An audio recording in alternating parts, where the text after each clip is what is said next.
예, 시편 50편에 있는 말씀은 아삽의 시입니다. 이 아삽이라는 분은 어떤 분이냐면은 찬양 대원으로서 성가대 지휘자라고 볼 수가 있겠죠. 그래서 아삽의 시는 73편, 83편과 함께 그 연관된 시라고 볼 수 있습니다. 그래서 아삽에 대하여는 역대상 6장에서 보면 솔로몬의 성전 건축 이전에 회막 앞에서 찬송하는 일을 했던 사람입니다.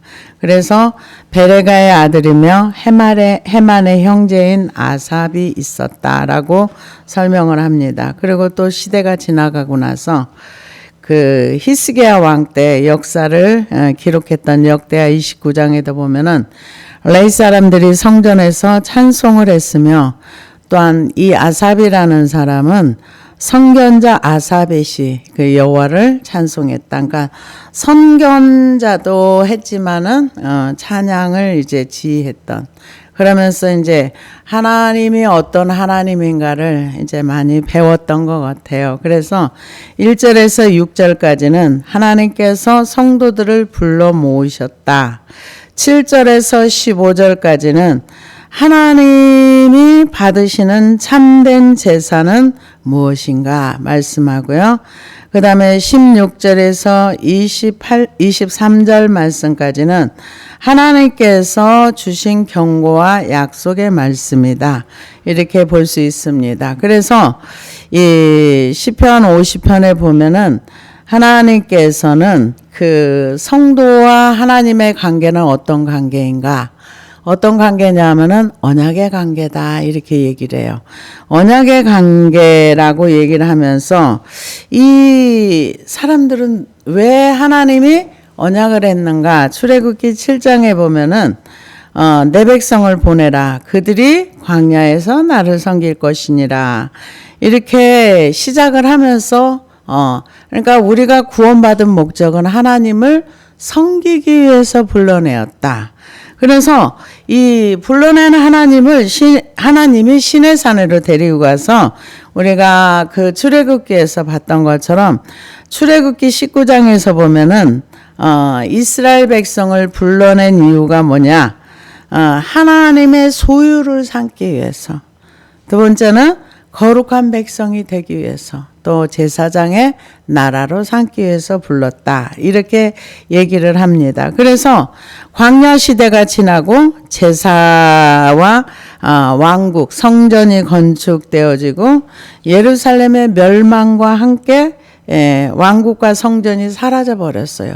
그리고 나서 이제 어려운 상황 가운데서 회당 예배가 시작이 되면서 그 성전이 다시 회복되어지고 그 성전이 다시 무너지고 신약 시대에 와서는 이제 우리를 왕 같은 제사장이다. 그리고 새 언약의 주도자가 되신 예수 그리스도가 이제 오셔서 너희와 내가 맺는 언약은 새 언약이다. 그러면 우리는 어떤 사람들인가? 우리는 새 언약의 일꾼들인 거죠. 누구하고 언약을 맺었습니까? 예수님의 그 언약에 동참한 사람들. 그러면 이런 사람들은 어떤 사람들인가? 이 사람들은 하나님을 어떻게 섬겨야 되는가? 이것을 설명해 주고 있는 것이 시편 50편의 말씀이라고 볼 수가 있습니다. 그래서 전능하시니 여호와 하나님께서 말씀하사 해 돋는 데서부터 지는 데까지 세상을 부르셨도다. 이 해 돋는 데서 지는 데까지 온 세상의 사람들을 다 불렀다는 거죠. 그러니까 동쪽에서 해가 떠서 서쪽으로 해가 지는 것처럼 전 세계에 있는 사람들을 다 불러 모았다. 왜? 온전히 아름다운 시온에서 하나님이 빛을 비추셨도다. 우리 하나님이 오사 잠잠하지 아니하시니 그 앞에는 삼키는 불이 있고 그 사방에는 광풍이 불리로다. 하나님께서 부르신 그 온 세상을 불렀는데 하나님은 어떤 분인가? 아름다운 시온에서 하나님이 빛을 비추셨도다. 왜요? 하나님의 말씀이 빛이다 했는데 시온이라는 건 예루살렘, 그곳에 하나님의 성전이 있기 때문에. 그래서 그 사방에 그 하나님의 어떤 분인가, 하나님이 임재가 있으면 불이 임하고, 그리고 광풍, 바람이 이렇게 임하는 거. 그래서 바람 날개를 삼으시며 빛으로 옷을 입으셨도다. 이런 얘기가 있습니다. 어떤 얘기가 있냐면은 아담과 하와가 처음에 창조했을 때 하나님께서 빛으로 옷을 입혀주셨다. 그런데 하나님을 버리는 순간, 말씀을 거역하는 순간 그가 벗겨지면서, 그러니까 빛으로 옷을 입어서 하나님과 교제할 수 있었다. 그래서 하나님과 대화하고 그랬었는데 순간 그것이 사라지면서 자신의 벌거벗은 것을 보게 되었다. 그렇게 이제 학자들이 얘기하시는 분도 있습니다. 그런데 여기에서는 지금 하나님이 빛을 비추시고 우리 하나님의 오사 잠잠하지 아니하시니 그 앞에는 삼키는 불이 있고 그 사방에는 광풍이 불리로다.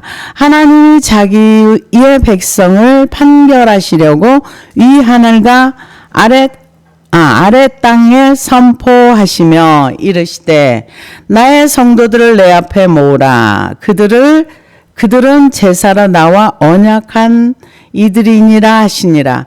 이 하나님이 하늘과 땅에 선포를 했다는 거예요. 그리고 이 하나님의 성도들을 모으라는 거예요. 뭐 하려고요? 상 주려고요? 아니요. 그게 아니에요. 언약한 나의 성도들은 하나님과 언약한 백성이다. 왜요? 하나님이, 우리는 지금 누가 그런 얘기들을 하더라고요. 지금은 진짜 참 복음을 듣기가 어렵다. 교회는 많은데 진짜 참 복음이 선포되기가 그렇게 어려운가? 누가 그런 얘기를 하시면서 하는 얘기가 뭐냐? 우리가 구원받은 거는 죄로부터 구원을 받았고 하나님의 백성이 된 건 은혜로 된 것인데 그 은혜로 모든 것이 다 퉁친다는 거예요. 은혜로 다 퉁쳐가지고 그걸 또 은혜 복음이다 이렇게 또 얘기를 하더라고요. 그래서 은혜 복음이 뭔가 이러고 들어봤더니 구원받은 것도 은혜, 뭐도 은혜, 그냥 복만 받는 사람으로. 그런데 성경 전체를 보면 복만 받는 건 아니에요. 오늘 여기 그 말씀을 하고 있는 거예요. 제사로 나와 언약한 이들이니라 하시듯, 제사로 어떻게 언약을 했습니까? 아까 얘기했지만 출애굽기 19장에 보면은 너네들이 내 말을 듣겠니? 그랬을 때 네, 우리가 듣겠습니다. 구원받은 백성들은 하나님의 말씀을 들어야 되는 거예요. 구원받은 백성들은 하나님의 언약 안에 거해야 되는 거예요. 그런데 그거는 싹 까먹고 우리는 다 은혜야. 다 사랑이야. 하나님의 사랑이야. 근데 하나님이 사랑만 있는 건 아니에요. 사랑도 있습니다. 공의도 있습니다. 하나님의 공의가 없으면은요, 지옥이 필요 없는 거예요. 그러면은 천국도 지옥이에요. 왜요? 악한 사람들이 이 은혜로 다 덮여진다고 하면은 이 악한 사람이 힘센 사람만 살고 약한 사람은 살 수가 없어요. 그래서 하나님의 공의는 반드시 필요한 거예요. 근데 하나님의 성도들은 봐주는 공의가 아니에요, 여러분. 우리가 잘 알다시피 다윗을 얘기하면 우리는 너무 잘 알아요. 왜요? 하나님의 공의가 다윗에게 똑같이 적용이 됐는데 죽지 않고 사는 은혜가 있었던 거죠. 죄를 지었는데도 불구하고 다윗의 입으로 자기가 자기를 심판해요. 그는 당장 죽어야 할지니라. 자기인지 모르고 그런 거죠. 다른 사람인 줄 알고. 만약에 그게 즉시 나단이 말할 때 자기라는 걸 알았으면 하나님 잘못했어요, 용서해 주세요 했을 건데 자기가 얘기하잖아요. 그거 속건제 비율이건 잘못하면 4배 갚는 거. 그런데 여기는 하나님이 뭐라 그러냐면 하늘이 그의 공의를 선포하리니. 오늘날의 많은 사람들은 은혜만 생각하고 사랑만 생각해요. 근데 하나님은 공의의 하나님이십니다. 하나님의 공의라는 거는 죄는 반드시 하나님께서 공의대로 갚으세요. 그런데 은혜가 뭔가? 용서해 주는 게 은혜예요. 우리가 알다시피 그 아합이 어마무시한 죄를 졌어요.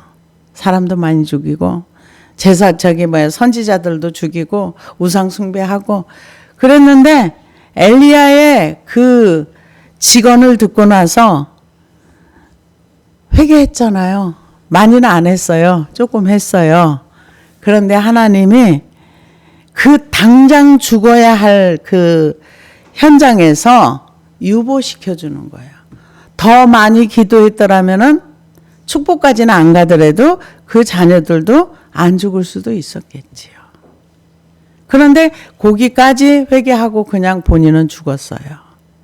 그걸 은혜라고 얘기하는, 그걸 사랑이라고 얘기하는 거예요. 하나님의 공의가 우리에게도 똑같이 임하지만은 우리가 지금 살아있고 회개할 수 있는 게 은혜고 사랑입니다. 은혜와 사랑을 이게 헷갈리면 안 돼요. 하나님이 오래 참아주시는 거, 이게 사랑이고 우리를 기다려주는 거, 이게 사랑인 거예요. 그렇다고 공의가 없어지는 건 아니에요. 그래서 하나님이 공의를 선포하리니 하나님 그는 심판장이시미로다. 왜요? 하나님은 의로운 재판장이라 그랬어요. 의롭다는 거는 불의가 하나도 없다는 거예요. 그러려면은 불의가 하나도 없으려면 어떻게 돼요? 사람에 대해서 정확하게 알아야 이 정확한 재판을 할 수 있는 거예요. 세상에서는 그 사람을 정확하게 사건 내말을 정확하게 알고 재판하기가 그렇게 쉽진 않아요. 그러나 하나님은 의로운 재판장이라는 것은 한 사람도 억울하지 않은 공의대로 심판하신다는 거예요. 근데 성도들에게는 어떤 은혜가 있는가? 성도의 은혜라는 거는요, 우리를 잘못했다고 죄를 인정하면은 용서해 주는 거예요. 근데 회개하고서 도로 그 자리로 가. 그거는 아닌 거죠. 연약해서 끌려갈 수는 있어요. 그러나 다시 회개하고 다시 하나님 쪽으로 우리가 이렇게 돌이키는 것이 그것이 회개입니다. 그래서 심판장이라고 그랬어요. 하나님이 심판장이다. 그러면은 우리는 그 앞에 공의대로 서야 되는 거예요. 그래서 내 백성아 들을지어다. 내가 말하노라. 이스라엘아 내가 증언하리라. 나는 하나님 곧 내 하나님이로다. 나는 내 재물 때문에 너를 책망하지 아니하리니 내 번제가 항상 내 앞에 있음이로다. 이 얘기는 뭐예요? 제사 잘 드린다는 거예요. 번제가 항상 있대요. 번제는 희생제물을 온전히 태워드리는 거예요. 그런데 그걸로는 하나님이 지금 이 언약한 백성들을 책망하지 않는다는 거예요. 그럼 뭐 때문에 책망하는 거예요? 내가 내 집에서 수소나 내 우리의 순념소를 가져가지 아니하리니 내 순념소를 이는 살림의 짐승들과 뭇 산의 가축이 다 내 것이며 하나님이 우리의 돈이나 요즘 돈 되게 많이 좋아하잖아요. 돈이나 집이나 이런 걸 내놓으라고 하지 않아요. 왜? 다 하나님 거기 때문에. 하나님이 있으라 그러면은 별도 생기고 하나님이 있으라 하면은 다 뭐든지 말씀으로 만들 수 있는 분이에요. 그런데 왜 하나님이 제사 제도를 만들어 가지고 사람들에게 희생 제물을 드리라고 그러고 헌신하라고 그랬을까요? 그 이유는 뭐냐면은 너희가 내 말을 듣는지 안 듣는지, 나를 주권자로 심판자로 인정하는지 안 하는지. 그래서 아이들을 키울 때요, 이거 교육 많이 합니다. 과자를 사다 주고, 저만 그런 줄 알았더니 다른 분들도 많이 했더라고요. 과자를 사다 주고, 엄마 좀 줘. 그럼 줘요. 더 줘. 그럼 아까워해요. 애들이요. 그 누가 사다 줬어요? 엄마가 사다 줬는데도 달라 그러면 아까워요. 우리의 마음이에요. 그래서 하나님이 이런 제사에 대해서 책망을 한 곳이 몇 군데 있어요. 이사야 1장 10절에 보니까 너희 소돔의 관원들아 여호와의 말씀을 들을지어다. 너희 고모라의 백성아 우리 하나님의 법에 귀를 기울일지어다. 여호와께서 말씀하시되 너희의 무수와 재물이 내게 무엇이 유익하뇨? 나는 순양의 번제와 살진 짐승의 기름에 배불렀고 나는 수송아지나 어린 양이나 순념소의 피를 기뻐하지 아니하노라. 너희가 내 앞에 보이러 오니 이것이 누가 너희에게 요구하였느냐? 마당만 밟을 뿐이니라. 헛된 재물을 다시 가져오지 말라. 분향은 내가 가증히 여기는 바요 월삭과 안식일과 대로 모이는 것도 그러하니 성회와 아울러 악을 행하는 것을 내가 견디지 못하겠노라. 내 마음이 너희의 월삭과 정한 절기를 싫어하나니 그것이 내게 무거운 짐이라. 내가 지기에 곤비하였느니라. 너희가 손을 펼 때 내가 내 눈을 너희에게서 가리고 너희가 많이 기도할지라도 내가 듣지 아니하리니 이는 너희의 손에 피가 가득함이라. 너희는 스스로 씻으며 스스로 깨끗하게 하여 내 목전에서 너희 악한 행실을 버리고 행악을 그치고 선행을 배우며 정의를 구하며 학대받는 자를 도와주며 고아를 위하여 신원하며 과부를 위하여 변호하라 하셨느니라. 이 얘기는 뭘 얘기합니까? 하나님은 이스라엘 백성들에게 얘기하기를 너네들이 지금 번제와 이걸 많이 가져 월삭도 지키고 절기도 다 지키고 하나님이 시키는 거는 다 했어. 근데 삶이 어떠냐? 소돔과 고모라의 관원들과처럼 이 부패하고 음란하고 이런 삶을 살고 있다. 하나님은 우리에게 뭘 요구하는가? 우리 하나님 앞에 제사도 드리고 하나님이 만들어 오는 규칙을 잘 지키는 건 좋아. 그러나 삶이 정결해야 된다. 그러니까 삶 따로 예배 따로 이걸 하나님이 못 견디겠다는 거예요. 그게 무거운 짐이 된다. 그런데 이 삶을 가르치지 않아서 사람들이 몰라요. 말씀 순종하는 거 모릅니다. 그래서 내 이웃을 내 몸처럼 사랑하기 위해서는 이웃을 미워하는 것을 회개해야 사랑이 되는데 그러면은 그 미움을 회개하라 그러면 나보고 천사처럼 살려는 거야? 나는 그렇게 못 살아. 이러면서 말씀 순종 자체가 뭔지를 아예 받아들이려고 하지 않아요. 그러면은 하나님이 책망하시는 그 책망이 분명히 말씀을 순종하지 않는 사람, 예배 따로 말씀 따로 사는 것을 하나님은 우리의 삶의 예배는 뭐냐? 우리 예배는 이곳에서 드리지만 삶의 현장 속에서 말씀을 인식하고 정직하게 살고 연약한 자를 좀 도와주고 이렇게 빛과 소금의 역할을 살라고 하는데 이 지금 이스라엘 백성들은 그렇지 않았다는 거예요. 예배는 잘 드려요. 제물도 잘 가져와요. 제사도 잘 드려요. 절기도 잘 지켜요. 근데 삶이 아니라는 거예요. 세상 사람과 똑같은 삶을 살았다는 거예요. 그게 못 견디겠다는 거죠.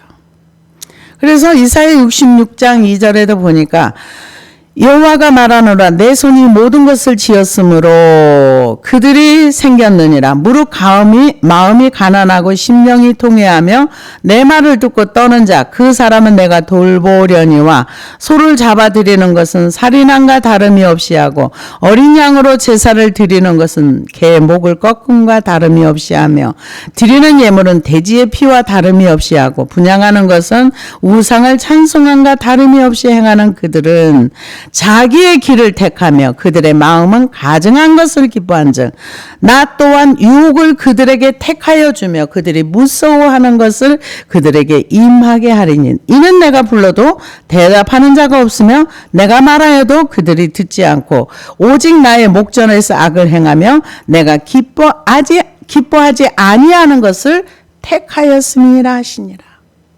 그러니까 예배는 열심히 드려주면서 자기가 원하는 삶을 살았다는 거예요. 우리는 내가 원하는 삶을 사는 사람은 하나님하고 무관하다는 얘기예요. 그럼 어떻게 살아야 돼?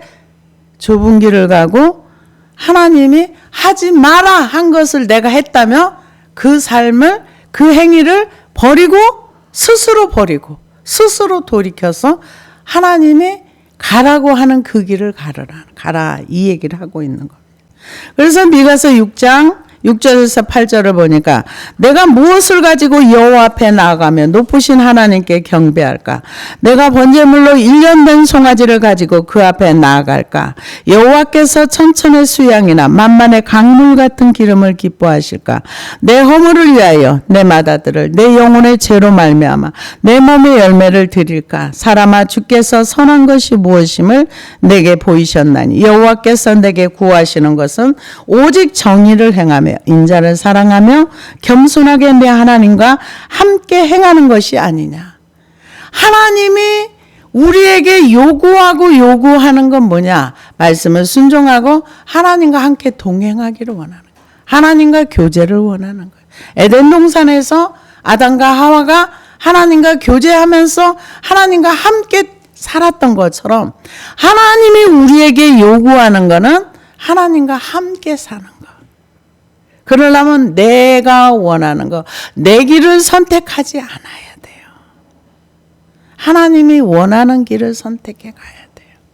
그래서 지금 나는 이 양이나 소 이건 나는 이런 걸 원하는 게 아니야. 지금 하나님이 자신의 마음을 얘기를 합니다. 나는 내 재물 때문에 너를 책망하지 아니하는 이는 내 번제가 항상 내 앞에 있음이로다. 내가 내 집에서 수소나 내 우리에서 순념소를 가져가지 아니하리니 이는 살림의 짐승들과 무산의 가축이 다 내 것임이라. 왜요? 그분이 만드셨기 때문에, 그분이 창조했기 때문에 다 그분 것이라는 거죠. 그래서 이 짐승도 다 하나님 거라는 거죠. 산의 모든 새들도 내가 아는 것이며 들의 짐승도 내 것이미로다. 내가 가령 주려도 내게 이르지 아니할 것은 세계와 거기 충만한 것이 내 것이미로다. 내가 수소의 고기를 먹으며 염소의 피를 마시겠느냐. 하나님이 고기 안 잡수시지요. 피도 안 잡수시고요. 그런데 왜 피를 쏟고 고기를 불태워 드리면 이거는 향기로운 제물이라 그랬을까요? 우리의 죄가 이렇게 짐승을 죽게 할 만큼 너희 죄는 무서운 거야. 그 죄를 내 앞에 회개하고 그리고 나와 막힌 담을 헐자. 네가 회개하고 너의 잘못을 인정하고 네 대신 짐승이 죽는 걸 네가 인정하고 그러고 나서 내가 하나님의 법을 어겼구나 인정하고 하면은 그 마음과 그 중심이 하나님께 올라가는 향기로운 제물이 되는 거야. 레위기서에 사실 여러분 생각해 보세요. 짐승을 태워서 그 나는 냄새 정말 저는 좋지 않다고 생각을 해요. 저는 지나가다가 고기 냄새만 맡아도 속이 역겨운데 그 고기가 타는 냄새는 더 역겨울 것 같아요. 근데 하나님은 뭐라 그래요? 향기로운 제물이다. 이 얘기는 우리가 죄를 인정하고 내가 죽어야 할 그 자리에 짐승이 대신 죽었구나. 주님, 내가 하나님 앞에 이렇게 잘못했습니다. 죄를 인정할 때 하나님이 그것을 받아주시는 향기로운 제사다. 이렇게 설명을 했습니다. 그래서 하나님은 염소에 하나님은 우리한테 아쉬운 게 없어요. 근데 우리는 하나님 없으면 못 살아요. 왜요? 하나님은 전능하시고 부족함이 없는 분이에요. 그런데 사람을 사랑하시는 거죠. 우리를 사랑하시는 거죠. 그 사랑 때문에 아들까지도 보내주신 거죠. 하나님은 우리한테 아쉬울 게 없어요. 염소의 피가 필요합니까? 고기가 필요합니까? 아니면 하나님이 돈이 필요합니까? 우리가 천국 간증 들어보지만 그곳에는 부족함이 없는 완벽한 나라. 정말 그곳에 간 성도들도 부족함이 없는 아주 만족한 그곳에 만족하신 하나님, 완전하신 하나님, 뭐가 부족해가지고 아들을 이 땅에 보내서 우리를 그곳에 우리를 사랑하시는 그 사랑 때문에 하나님은 우리한테 아쉬운 게 없고 부족함이 없어요. 그런데 우리는 하나님 없으면 못 살아요. 그래서 하나님의 은혜 때문에 살고 사랑 때문에 살고 우리가 아쉬워야 되는데 하나님이 야 내가 염소의 피가 필요하냐? 내가 고기를 먹겠니? 뭘 얘기하는 거야? 우리의 마음을 원한다는 거죠. 그래서 가령 내가 가령 주려도 내게 이르지 아니할 것은 세계와 거기 충만한 것이 내 것임이라. 세계 모든 것이 다 아버지 거라는 거죠. 그러면서 감사로 하나님께 제사를 드리며 지존하신 이에게 내 소원을 갚으며 어떤 때 감사를 합니까? 아, 이것이 하나님께서 내게 주셨구나. 근데 당연하다고 생각하면 감사가 안 나와요. 예를 들어서 누가 지난번에 보니까 이런 내용이 있더라고요. 어떤 아들이 결혼을 했는데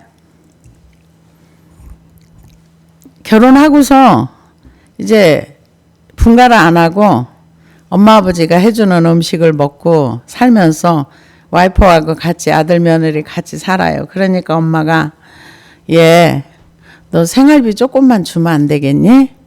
엄마가 이렇게 하는 게 좀 버겁다. 조금만 생활비 좀 다오 그랬대요. 그랬더니 아들이가 엄마는 양심도 없어? 그러니까 엄마가 뻥쳐가지고 왜? 그랬대요. 그랬더니 다른 집은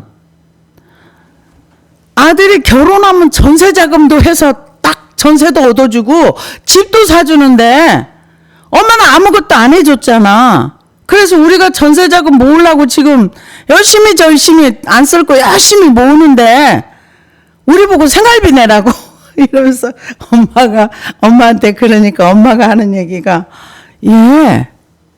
엄마는 능력이 많지 않아서 너 유학 보내주고 대학 보내주고 너가 거기까지 하는 데까지 난 너무 힘들었어. 근데 결혼했으면 네가 알아서 나가서 살 줄 알았는데 여기 사니까 내가 버거워서 생활비 조금 달라는데 그게 너무한 거니? 그러니까 엄마는 나한테 너무하는 거지. 엄마는 우리한테 그거 해준 거 없잖아. 전세금도 안 줬잖아. 그래서 우리가 열심히 모아서 전세 얻어 나가겠다는데 생활비를 달라 그래? 그거 엄마가 엄청 뻥쳤다고. 그럴 수 있다고 생각을 해요. 왜? 비교하다 보니까 다른 집은 안 그래도 지난번에 갔더니 그 얘기를 하더라고요. 엄마도 부자고 엄마가 아들한테 집도 사주고 빌딩도 사주고 부자예요. 저 아줌마가 하는 얘기가. 야, 누구네 그 아들은 엄마한테 뭐를 해줬대. 엄청나게 큰 걸 해줬대. 그러니까 엄마 나한테 그런 거 말하면 안 돼. 다른 엄마들은 아들한테 어떻게 하는 줄 알아? 그래가지고 그냥 입이 붙었다. 아니 엄마가 빌딩도 사주고 집도 사주고 했는데도 그런 얘기를 들어서 자기 그냥 입 붙었다고 얘기를 하더라고요. 이게 뭐냐면은 엄마가 해주는 거 당연하게 생각하면은 전혀 감사가 안 나오는 거예요. 하나님이 우리에게 주시는 은혜도 당연한 거고 이 구원도 당연한 거고 내가 지금 하나님한테 맡겨놓은 거 많은 것처럼 내가 필요할 때마다 내놓으라고 할 때 안 주면 화내는 거 당연하다고 생각하니까 그래요. 하나님이 내게 당연하게 줘야 될 걸 왜 안 줘? 이러면 감사가 안 나와요. 지금 근데 하나님은 뭐라고 얘기하느냐? 감사로 하나님께 제사를 드리며 지존하신 이에게 내 소원을 갚으면 환난 날에 나를 부르라. 내가 너를 건지리니 내가 나를 영화롭게 하리로다. 이 하나님의 은혜에 감사하고 하나님의 주권과 통치를 감사하고 하나님이 주신 것을 감사하는 그 사람은 환난을 당했을 때 하나님을 부르면 하나님이 거기에서 건져준다는 거예요. 누가? 하나님을 인정하는 사람. 하나님과 자신의 관계가 언약의 관계라는 걸 깨닫고 내가 말씀을 순종하면서 살아가는데 가다가 보니까 어려운 일을 당했어. 그럴 때 부르짖으면 하나님이 그를 건져주신다는 거예요. 건져주면은 누구의 영광이 드러나는가? 하나님의 영광이 드러나. 이걸 하나님을 영화롭게 한다 이렇게 표현을 했습니다. 하나님은 인정하지 않아요. 인정하지 않은데 내가 안 했는데 내가 환난을 당했어. 안 들어줬어. 그러면 이제 화내는 거죠. 어떤 분의 간증을 듣다 보니까 이런 얘기를 하더라고요. 어떤 그 미국에서 있었던 일인데 실제로 있었던 일인 것 같아요. 자기가 그 청소년 아들인데 엄마한테 자전거를 사달라 그랬대요. 엄마가 돈이 없어서 못 사준다. 그렇게 얘기를 했대요. 그랬더니 그러고 있는데 엄마가 거실에서 TV를 보고 있는데 그 TV가 무엇이든지 원하는 대로 구하는 것을 믿으면 된다. 아, 믿으면 된다. 그 목사님의 설교를 들은 청소년 그 소년이 하나님 나에게 자전거 주실 줄로 믿습니다. 그리고 반드시 꼭 주실 줄로 믿습니다. 그리고 아침에 새벽에 눈 뜨고서 일어나 가보니까 자전거가 없더래요. 하나님은 거짓말쟁이라고. 그런 그 설교를 듣고 나서 그 진짜 믿음이 뭔지를 잘 몰라서 그러겠지요. 그래서 악인에게나 하나님이 이르시되 내가 어찌하여 내 율례를 전하며 내 언약을 내 입에 두느냐. 내가 교훈을 미워하고 내 말을 내 뒤로 던지며. 하나님의 말씀을 뒤로 던진다는 거죠. 이 던진다는 게 뭐냐면은요. 거역하는 걸 얘기해요. 열왕기상 14장 7절에 보니까 가서 여로보암에게 말하라. 이스라엘의 하나님 여호와의 말씀이 내가 너를 백성 중에서 들어 내 백성 이스라엘의 주권자가 되게 하고 나라를 다윗의 집에서 찢어내어 내게 주었거늘 너는 내 종 다윗이 내 명령을 지켜 전심으로 나를 따르며 나 보기에 정직한 일만 행하였음과 같이 아니하고 내 이전 사람들보다 더 악을 행하고 가서 너를 위하여 다른 신을 만들며 우상을 부어 만들고 나를 노엽게 하고 나를 내 등 뒤로 버렸도다. 하나님을 버리는 거를 말씀을 버리는 거를 내 말을 등 뒤로 던지며. 그러니까 말씀을 받아들이고 말씀을 따라가는 것이 아니라 말씀을 순종하지 않고 따르지 않는 걸 말씀을 등 뒤로 번져. 하나님을 버렸다. 등 뒤로 던져버려. 가치 없게 여겼다는 거죠. 도둑을 본즉 그와 연합하고 가늠하는 자들과 동료가 되며 내 입을 악에게 내어주고 내 혀로 거짓을 꾸며 앉아서 내 형제를 공박하며 내 어미의 아들들을 비방하는도다. 이거는 뭐냐면은 이 도둑질하는 거는 십계명과 관련이 있는 거고요. 그리고 그 거짓말하는 것도 이웃을 해하는 거고요. 그리고 음란한 것 이런 것도 다 십계명과 관계가 있는 것을 얘기합니다.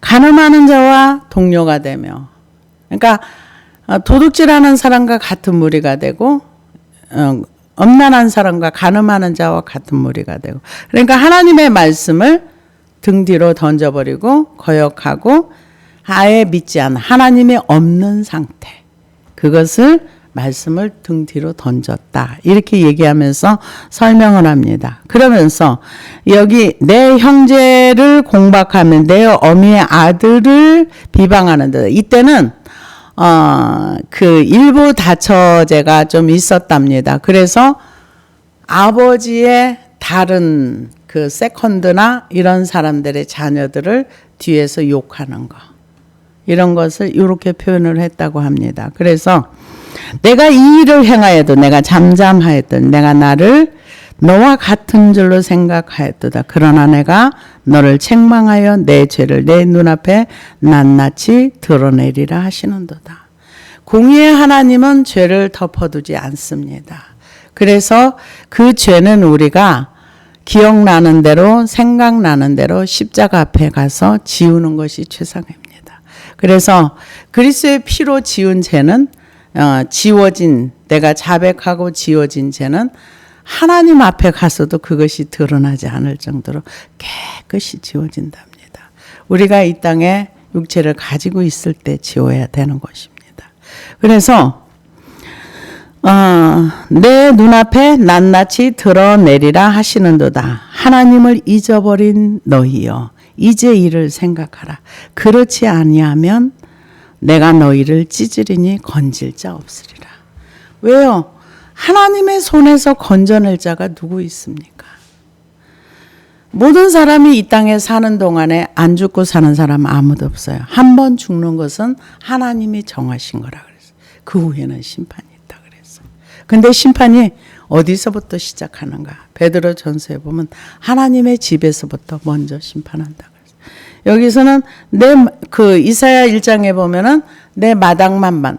그러니까 성소는 이 성막 안에 성소는 제사장만 들어가고 그 지성소는 대제사장만 들어가는데 내 마당만 밟는 성소들만 받고 가는 많은 사람들이 있다는 거예요.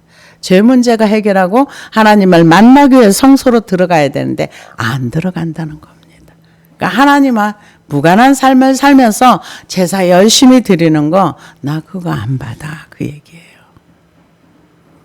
그래서 생각하라는 거죠. 죄가 낱낱이 드러난다. 그러니까 생각해봐라. 하나님의 손에서 하나님을 잊어버린 사람. 하나님의 머릿속에 없는 경우 많습니다. 그래서 감사로 제사를 드리는 자가 나를 영화롭게 하나니 그의 행위를 옳게 하는 자에게 내가 하나님의 구원을 보이리라. 하나님을 잊어버린 세대들이 우리가 성경을 보면 여러 세대가 있습니다.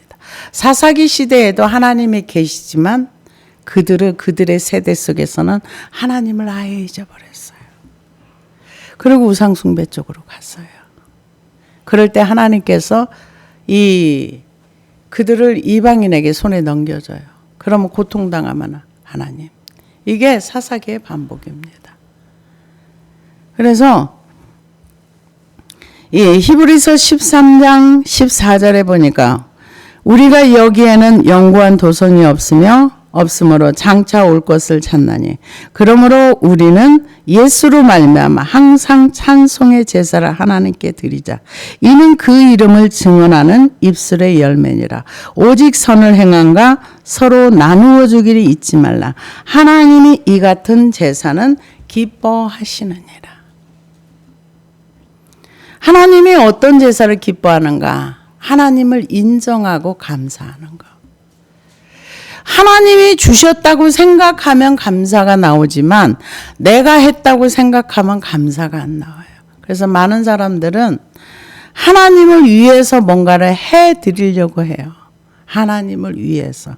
근데 하나님은 아니 나를 위해서 뭐 하려고 하지만 넌 내 말에 순종해. 나를 왕으로 인정해. 나를 왕으로 인정하고 너는 내가 시키는 일을 해. 우리는 거기에 아멘 해야 돼요. 사람들은 내가 뭔가 하나님을 위해서 일해 주려고 해요. 하나님한테 인심 써주려고 해요. 하나님은 아니 인심 쓰는 거 싫어. 너는 내 말을 들어. 너는 나와 언약한 백성이야. 나를 위해서 뭔가 해주려고 하지 마. 나의 백성이 돼. 하나님이 우리에게 끊임없이 요구하는 것은 하나님의 백성으로 살라는 거예요. 그럼 뭐예요? 하나님을 왕으로 인정하고 우리는 그의 백성이 돼서 그분의 말을 듣고 그분으로부터 오는 모든 것을 내가 받고 있다는 거 인정하는 거. 구원도 은혜로 받았고요. 내가 지금 사는 것도 은혜로 살고요. 하나님 주신 은혜로 내가 여기까지 살아가고 있다는 거. 하나님이 주신 걸 인정할 때 감사가 나와요. 내가 열심히 노력해가지고 여기까지 왔고 내가 열심히 해서 내가 하면은 누가 영광을 받아요? 내가 받아요. 내가 목회 열심히 하면 내가 영광 받는 거예요. 주님이 하신 거는 주님의 영광 받으세요. 그래서 감사로 제사를 드리는 자가 나를 영화롭게 하나님. 하나님을 잊어버리면 안 되는 거예요. 우리의 삶에서 하나님을 요셉처럼 늘 인식하고 살아야 돼요. 내가 하는 행동 지금 하나님이 보고 계신다. 인식하는 거. 이게 쉬운 것 같지만 인식 안 됩니다. 하나님 없는 상태로 살 때가 너무 많아요.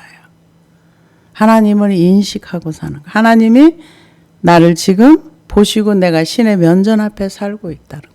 인식하고 인정하고 좋은 일이 있을 때 하나님 감사합니다. 힘든 일이 있을 때 하나님 앞에 힘든 일을 가져가고.